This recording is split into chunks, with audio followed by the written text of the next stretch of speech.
Difficile d'imaginer qu'une paisible ville de pêche se trouvait ici il y a encore peu de temps. Voici ce qu'il reste de Yamada, situé à environ 240 km au nord de Sendai. Le tsunami dévastateur du 11 mars dernier l'a presque entièrement réduit à néant. Et depuis, le travail de nettoyage se poursuit.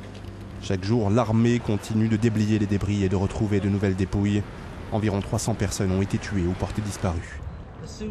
Le tsunami dévastateur du 11 mars a fait des centaines de victimes à Yamada Fumidakoshi. Pour les survivants, c'est un combat pour l'avenir.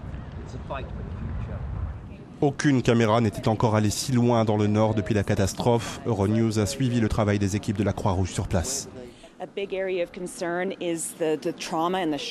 Nous nous soucions en priorité du traumatisme qu'ont vécu ces gens. Beaucoup ont encore du mal à accepter la réalité. Une bonne partie d'entre eux espèrent encore voir des proches portés disparus frapper à leur porte. La probabilité que cela arrive diminue de jour en jour. La Croix-Rouge dispose d'une équipe médicale de 50 personnes prêtes à intervenir dans les centres comme celui-ci pour tenter d'apporter un soutien psychologique aux gens.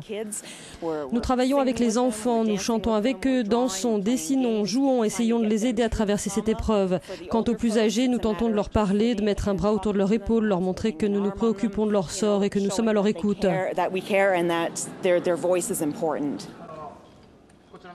Autant dire que le travail ici ne manque pas, et notamment chez les enfants, particulièrement vulnérables.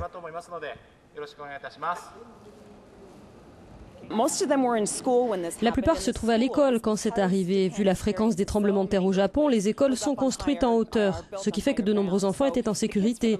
Ils sont de retour à l'école, en tout cas dans celles qui ont rouvert. Ils ne peuvent en revanche utiliser les installations sportives qui servent d'abri d'urgence dans de nombreux cas.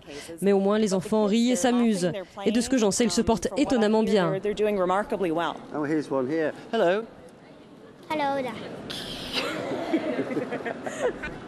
Combien de temps ces bénévoles devront-ils rester sur place? Personne n'est en mesure de le dire, d'autant que la reconstruction totale de Yamada risque de durer un long moment.